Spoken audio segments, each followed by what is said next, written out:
Okay, so this is Tim. Hello. I figured I'd try a new way to go through these photos real fast. This is the latest installment, and hopefully somebody on your side can then go through and just put these in some type of format that is understandable. So this is a dish my girlfriend made me, egg in the middle of basically French toast with maple syrup that I thought might make a good cheat meal. And we'll just go down. I'll try to skip through these quickly. This is an example of herbs when you buy them dried. So you might go to the store like Whole Foods and buy two little packets of fresh herbs for, let's say, 12 bucks. This is $28 total for all of these herbs, and it will last me probably a year.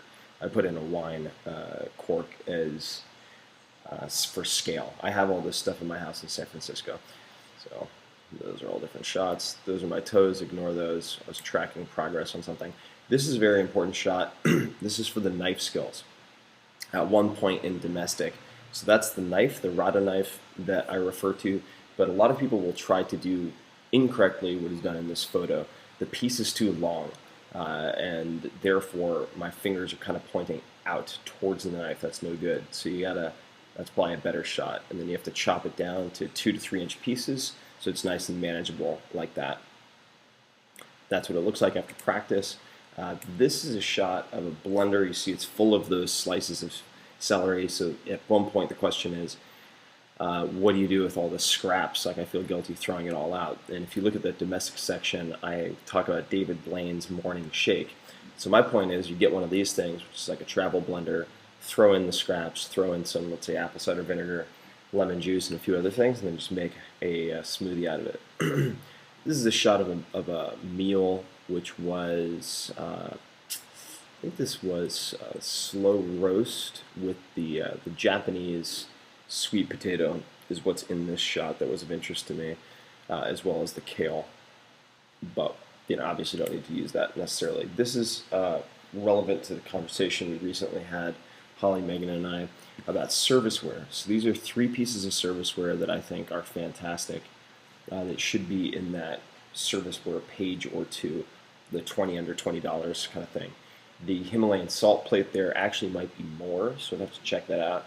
The white bowl is the one that I previously sent photos of the ossobuco in. It has 3 points on it, and it's a fantastic piece of serviceware. And then you see the red ones. They're actually for like French onion soups and whatnot.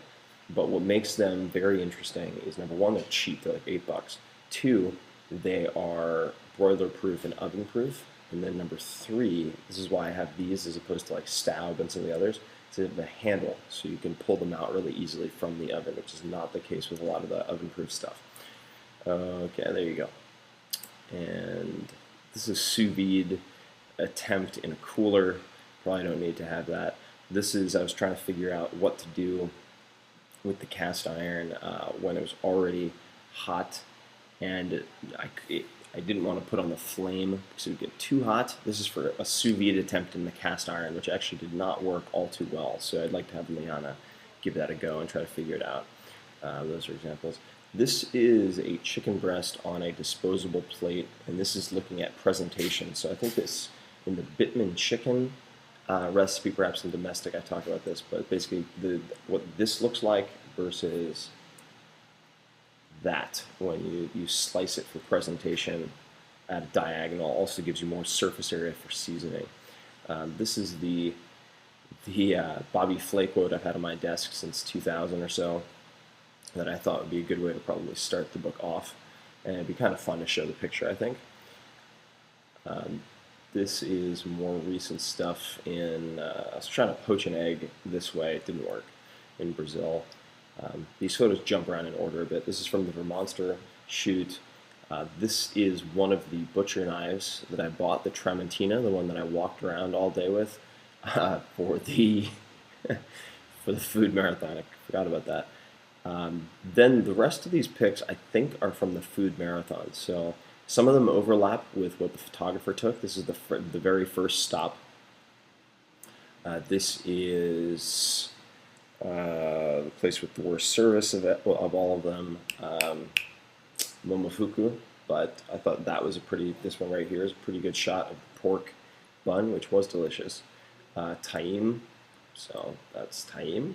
Amazing sandwich. This is all ABC Kitchen.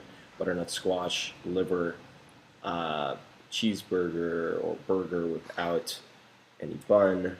I have no idea. Oh, roasted heart of palm or something. It's in the description that I'll be sending you guys. This is then at Kraft, I guess, or Kraft Bar. Those are the veal ricotta meatballs. That is the apple glazed salad, pretzel croissant. This is one of the pork dishes. Yeah, that one. That's a boring photo. That's a better photo. This is at Graffiti. I wanted to emphasize how small a kitchen is. That's a shot of Jay-Z, which you can see might not be the best shot, but that's a good shot of the kitchen. I'm trying to show how small it is, but you guys could always do that again because it's in NYC. This is Graffiti. This is I think, cheese dish paneer that they sent us. Wine. That's the pizza, actually, with the zucchini on the top. Then we go to, this is, thanks, man. Then we go to Hearth. Very important. Hey, Chris, just shut that door, please. Chris. Then, so this is Hearth. Looking at the menu, so we have the descriptions if need be. First thing that came out, which was delicious. I don't remember exactly which that was. You can figure it out later with Jay-Z. This I love, and I would love to do this in professional. So please make a note of this, whoever is listening to this. You see how Marco smears this cheese or whatever around the exterior and then decorates it with those are probably pumpkin seeds or something, and then a sage leaf. I think this is a really cool technique, and I'd like to put that in professional somewhere. That's a good one. This is something that he borrowed from, I think, the 40s or 50s. Yeah, also from the Wall and Hearth. And then these are various pics of Marco on the pass. I like that one. That's okay. I'm up to using any of these, but some of these are kind of, I like that one quite a lot. That's Red Snapper, I think. And then one of these shots, I think it's that one that I called Marco CSI. Hey guys, just for 5 minutes. And then if this one I thought could be Marco CSI, like crime scene. I just think it's a very hysterical photo. Pierogies. This is at the pastry shop. No, the name is escaping me, but where we did this, the cookies and the cupcakes. I think these shots are better than the ones preceding it. This is the ginger fireball that I used throughout that marathon. This is the Digestive, the Araucano, which I think was Peruvian. I'd have to double check. No, Chilean, excuse me. That I had at River Park. This is what I had at River Park, courtesy of Sisha, the chef. And that's probably the better shot. You can see the clarity. Thanks. This is, I'm not sure what that is, probably just an iced tea that I was fussing with for the photo. This one here, I actually, that came out, that's right, this is what we had at River Park. So I think this is ceviche, perhaps. 11 Madison Park then. This is a fun shot. This is heating the water for the Chemex coffee. So that is the Chemex coffee right there. And I think that's probably the better shot where you can see the guy's face behind it, blurred out. Then we had the venison, which was sous vide, the bread plate, the venison, the wine that we had there. I'm not sure what that is. Oh, I am sure this is the braised beef that we had at Kraft, and then the butternut squash in the small container to the right of that, which was delicious. We nicknamed it butternut squash because I had so much butter in it. This could be a good example, although we could certainly do it in the book. I want to talk about decorating with chives in the professional section. En Brasserie, they screwed up, so they're ixnayed. Brushstroke ended up being phenomenal. This is the Chawanmushi, which was just astonishingly good. And then the ginger drink that I had, so the ginger ale with rice shochu, blah, blah, blah, was incredible. And there's a Chawanmushi description. That is hand-carved ice, which is carved with a knife. Hand and knife, that's it. Pretty cool. Oysters, this is towards the end. This is at the same place where we had the oxtail dish. Okay, so we had preceding that we had the oysters. I'm not sure if that was on the spreadsheet, so make a note, whoever's looking at this. Oysters, then that's the bone marrow and oxtail wine that we had there. Oh no, this is wine actually at Terroir that we had with, I think that's pork shoulder, some type of meat. And that photo there is Miss Denmark, Miss Wine Denmark, I think, or Miss Riesling Denmark. I have to look it up, but anyway, pretty funny. Who visited them at one point for some reason. I have no idea why. So they have her photo up on the wall. So that makes a funnier photo than that, of course.